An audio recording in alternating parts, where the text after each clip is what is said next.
ባለትዳርና የአንድ ልጅ እናት ነበርኩ። ከዛ ያው በዚህ ከመጣሁኝ አሁን ተፋታሁ ማለት ነው። ለምን ፈታሽ? አንዳንድ ጊዜ ያው ነገሮች አለመገጣጠም ቢሆኑና ርቀት ይመስለኛል ባልሳሳት። እኔ ሳኡዲ ነኝ፣ እሱ ኢትዮጵያ ነው። እንጂ አሁን በጣም ቆንጆ ልጅ ነሽ። ስንት አመት ሆነች ልጃቸው? ልጃችን ወንድ ነው። አሁን 7 አመቱ እና ወንድ ልጅ ያለችው ርቀት 8 አመቱን ይዟል። 8 አመቱ ነው። ማን ጋር ነው የሚኖረው? አባቱ ጋር ነው ወይስ አንቺ ቤተሰብ ነው? ሲኖር ጋራ ነበር የኖሩት። አባቱም ጋር ቤተሰቦች ጋር። ቤታችን ጎረቤት ለጎረቤት ነው። ያገባሁት ያሳደገኝን ነው። ጎረቤት ነን። ያሳደገኝ ከልጅነት ጀምሮ የሚያቀኝ ያሳደገኝ እየተማርኩ እያለሁ ነው። 9ኛ ክፍል እያለሁ ነው ያገባሁት። ከዛ አንድ ልጅ ወለደ። በእድሜ ትንሽ ይበልጥሽ ነበር ማለት ነው? ብዙ አይደለም በእድሜ የሚበልጠኝ 8 አመት ነው። ብዙ ይባላል ብዬ አላስብም። ሚስትም ቢበልጥ ምን ችግር አለ? ሚስት ብትበልጥ አሁን እኮ የኛ ፋሽን አይ አይደለም። ይኸው እንደ አስተዳደጋችን ነው። አስተዳደጋችን የወንድ ልጅ ከፍ ሲል የሚባሉ አባባሎች አሉ። አሁን እሱ አግብቷል? አይ አላገባም። ውሽም አለው? አላውቅም።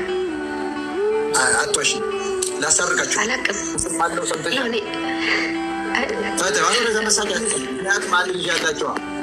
አንድ ልጅ በመካከል አለ አብሮሽ ያደገ። በጣም ጥሩ። ስለዚህ ውሽማ እንዳለው ነግሮሻል?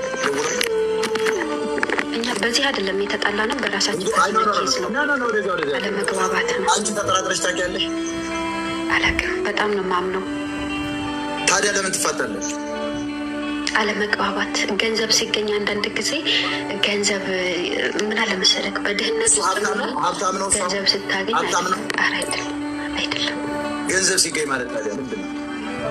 ያኔ እኔ ያለው ስደት ነኝ። እኔ አሁኑ ላይ በገቢ እኔ እበልጣለሁ ከሱ። ገብቶሃል? አሁኑ ላይ አማራ ክልል ላይ ያው እንግዲህ መስራትም አይቻልም። የተሰራውም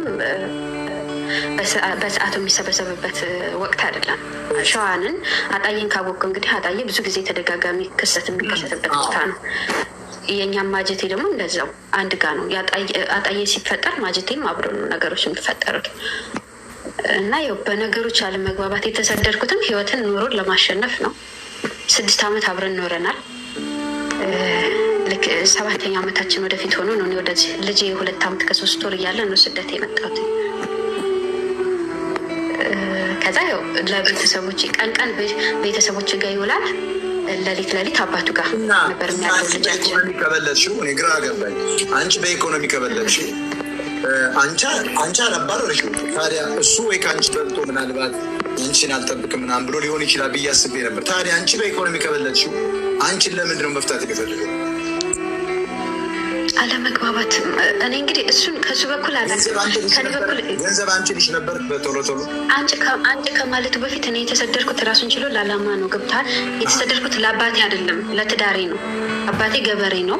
ነፍሱን በአጸደ ገነት ያኑርልኝ። ራሱን በደንብ የሚያስተዳድር በህይወት የለም። አባቴ 2 አመቱ ካረፈ ግን ራሱን ችሎ በደንብ ልጆቹንም ቤቱንም በደንብ የሚያስተዳድር የነበረ አባት ነው የነበረኝ። መሬት አለው፣ ገበሬ ነው። ግን እኔ በገዛ ፍቃዴ ስለነበር ያው ተማሪም ስለነበር በገዛ ፍቃዴ ስለነበር ያገባሁት ተወጪው የሚል ኃላፊነት ነበር የተጣለብኝ።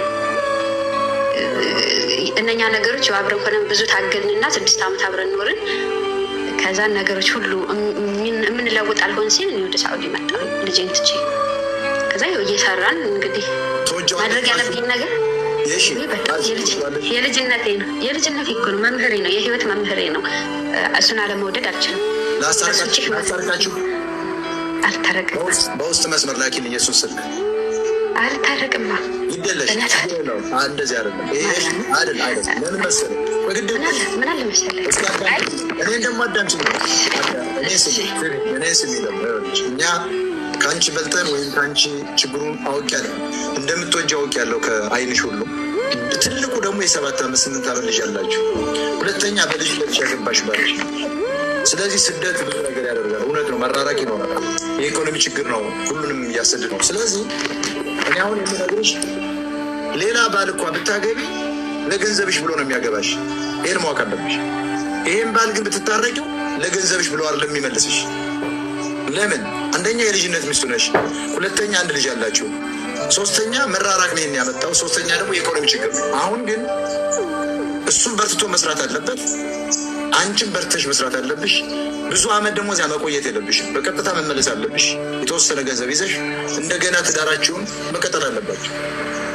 እኔ እንደዚህ ነው የምመክርሽ። ሌላውን ጓደኛ አባብሎች ሊሆን ይችላል፣ ቆንጆ እየደወሉ በቃ ተይው እሱን ያገባሻለሁ እድሜውም ምን 8 ዓመት 7 ዓመት ይበልጥሻል እያሉ የሚያሳስቱ ሴትና ወንድ ወይ ዘመድ ይኖራል። ያን በፍጹም እንዳሰሚያቸው። እኔ ግን የምመክርሽ ባልሽ ጋር እንደውም አሁን እንደወጣሽ ደውይለት። ሞጣ ጋር ቀርቤ ነበር ሰላም ልለው እና የመከረኝ ምክር አእምሮዬን ኮረኮረኝ፣ አነቃቃኝ። ያለ ነገር እኔ ትክክል ነው አንተስ ምን ታስባለህ በይው። ወዲያውኑ አልቅሶ ይመጣል። እኔማ መች እንደዚህ በዚህ ባረባ ነገር ተጣላን እንጂ ምናምን ነው የሚልሽ። ስለዚህ የእውነት ማለት ነው በልብሽ አንድ ነገር ተንኮልሳትሽ፣ እሱም እየሰማ ይሆናል ከታች ወይ ተቆርጦ ይደርሳል። አንዲው መፍታትም የለብን ልጃችሁን ማሳደግ፣ ሌላ ልጅ ማምጣት፣ እንደገና በኢኮኖሚ መጠናከር፣ ሌላም ስራ ደግሞ ከፈለግ ሌላ ሀገር መቀየር፣ እሱም ደግሞ ወደ አንቺ የሚመጣበት ነገር መፍጠር አለብሽ። ለምሳሌ እሱ መጥቶ እሱ ሹፌር ቢሆን ሹፍርና ለምዶ ቢሰሩ እንደገና ቤታችሁን አንድ አድርጋችሁ የራሳችሁ ቢዝነስ አረብ ሀገር ወይ ዱባይ ላይ መክፈት ትችላላችሁ። ስለዚህ እኔ የምመክርሽ ምክር ይሄ ነው። አይሆንም ካልሽ ደግሞ ምንም ማድረግ አልችልም። ምን ይመስልሽ? ምክርህን ያው ምክርህን እቀበላለሁ። ከምንም በላይ ግን ይሄን ለማድረግ ብዙ ታግያለሁ። ሞጣ ማለት እንደዚህ ግጭት እንዳይመጣ መለያየት እንዳይመጣ በጣም ከራሴ ጋር ብዙ ታግያለሁ፣ ብዙ ሞክሬያለሁ። እኔ ህይወትን ማለት ያው የሚያውቁኝ እዚህ ውስጥ ሊኖሩ ይችላሉ። አሁን እንዳጋጣሚ ዝም ብዬ ልጫወት ገብቼ ላይ ሳይህ ስነካ ተቀበልከኝ። ለዛ ነው እንጂ እንዲህ ብዙ ታዋቂ አይደለም። ግን ለምንድን ነው ፎሎ ያደረግሽ? አንቺ እድለኛ ነሽ። ፎሎ ያላረገ ሰው በመጀመሪያ ገብቶ ሲዋራ የእኛን ሚዲያውን ሰው 3,000 5,000 ሰው አለ፣ ግን ሚዲያውን ፎሎ አያደርግም። ሌላ ምንድን ነው ማስተላለፍ የምትፈልጊው ነገር? በረየ ከፈትኩ ላውራ ከይቅርታ ጋር እኔ ማስተላለፍ የምፈልገው ነገር አንደኛ ምን አለ መሰልክ፣ በጣም ተቃቅረህ ከልብህ ትቃቃርና አለመጣጣም ይመጣል። ትበይ መፍታህ ኦኬ ይቅርታ ብያለሁ። ግን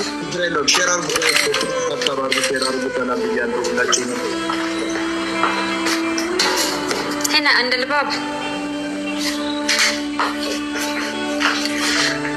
እኛ የመጀመሪያው እኔ ጸቡ የጀመረው አሁን አይደለም። ግጭት ውስጥ የገባ ነው ዛሬ አይደለም። ከመጀመሪያው ገና እሱ ነይ ነው የሚለው። ገና እኔ እዚህ በነበርኩበት ጊዜ ነይ ባለው ነገር እንኑር ነይ ነው። እኔ ደግሞ ስንኖር እዛ ያሳለፍኳቸው በጣም ብዙ ውጣ ውረዶች አሉ። ገብቷል። ፍቅር ካለ ገንዘብ ብቻውን ዋጋ ያስከፍላል በጣም ከሚባለው በላይ። እኔ ራሴን ከማፈቅራት በላይ ራሴን ከምወደው በላይ እኔ ባለቤቴን በጣም አከብረዋለሁ፣ እወደዋለሁ። የህይወቴ መምህር ነው። ብዙ ውጣ ውረድን ያሳየኝ፣ የኔን አስቸጋሪ ጸባይም ሊኖረኝ ይችላል፣ ጥሩ ጸባይ ችሎኝ የኖረ ባለቤቴ ነው። የልጅነቴ ነው። ህይወትን ከሱ ውጭ አላውቃትም። እስከዚህም አሁን እስካለሁበት እድሜም ድረስ ከሱ ውጭ ህይወትን አልኖርኩበትም፣ አላውቀውም። እሱም እንደዛው ነው የሚለኝ። ነገር ግን አንዳንድ ጊዜ የምትኖረው አንተ እኮ ህይወትህን አሸንፈህ የሆነ ደረጃ ላይ ለመድረስ ነው አይደል? እንደሞጣ ሁልጊዜ ያለህበት ቦታ ላይ ያለህበት እድሜ ላይ ትቀመጣለህ? አትቀመጥም። እኔ አሁን ዛሬ እዚህ 28 እድሜ ላይ እንደሆንኩኝ እንኳን አልኖርም። ነገ 40 50 ደርሳለሁ። ስለዚህ የሰው ልጅ ህይወትን ሲኖር ስንጋባ ቤት ኪራይ ውስጥ ነበርን፣ ምንም ነገር የለንም ነበረ። ግን ቀስ እያልን ሄድን፣ ልጅ ወለድን፣ እያደገ ነው እና ትላንት ነበርንበት ህይወት ላይ መቀመጥ የለብንም። አግዘኝ ማጀቴ ግዴታ መኖር ከሌለብህም ሌላ ቦታ እንድትሄድ አድርግ። እዚህ እንዲመጣ ፈለግኩኝ፣ ሳኡዲ እንዲመጣ መኖሪያ ላውጣለህ ናቶሎ። እኔ ህገ ወጥ ነኝ። እኔ የመጣሁት በባህር ነው። በጣም ብዙ ፈተና ነች። 2 ወር ተጉዤ ነው የገባሁት ሳኡዲ ምድር ላይ ታምሜ።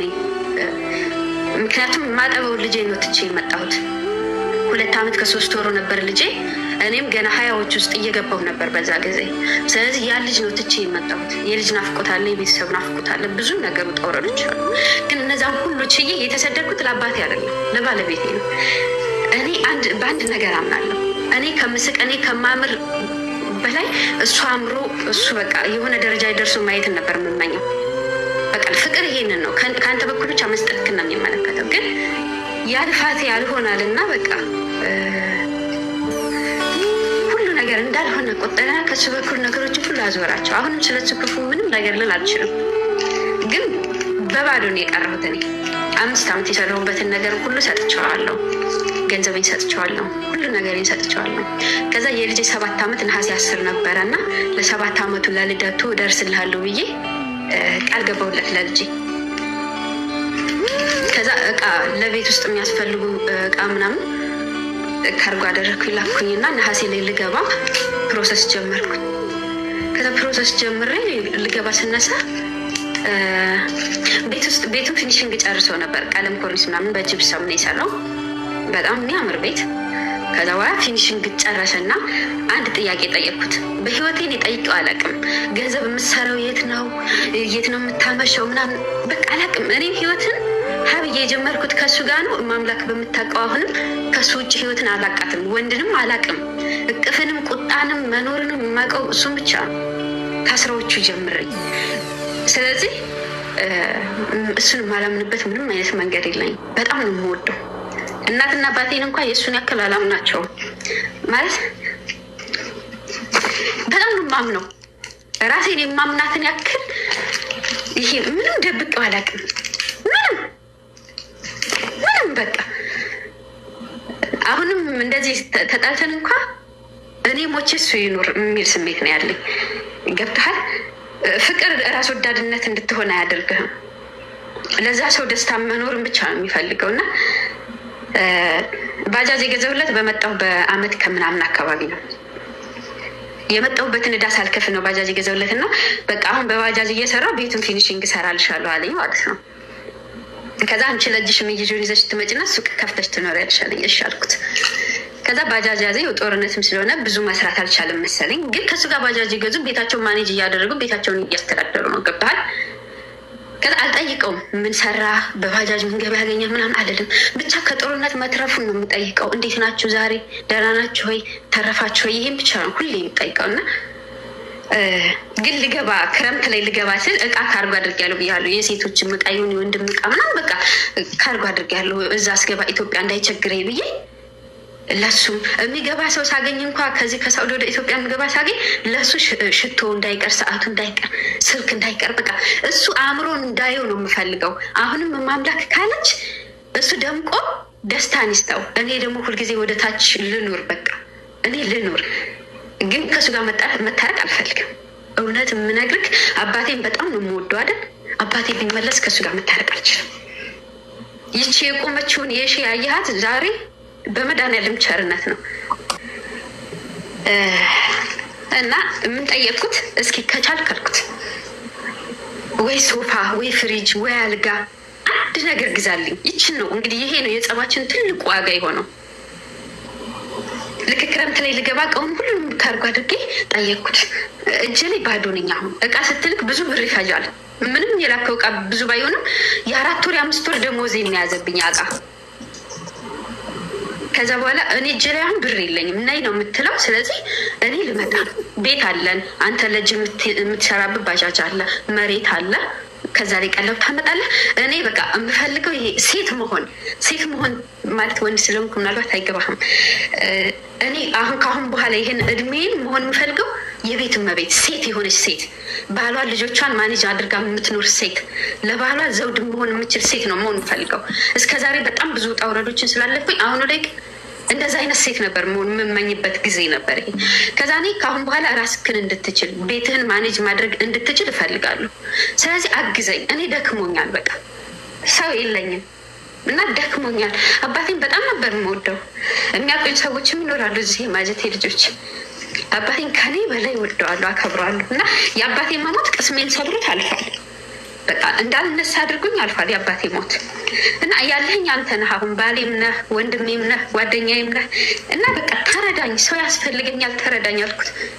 ከዛ እሱ ያፌዝብኝ ያዘ። በቃ እዛ በርገርሽን እየበላሽ እዛ እንደዚህ እየሆንሽ እኔ ወፍራም ነኝ ከበፊቱም ያው ዛሬም ወፍራም ነኝ፣ አልቀንስም። እግዚአብሔር በቸርነቱ ነው የሰራኝ እና አንዳንድ ጊዜ በጣም ከምንወደው ሰው የማንጠብቀውን ቃላት ስታገኝ ከዱላ ይበልጥ ይሰብርሃል። ገብቶሃል? ዱላ ይሻላል፣ እንክትክት አድርጎሃል። ግን ቃላት ደግሞ ይበልጥ ይጎዳል።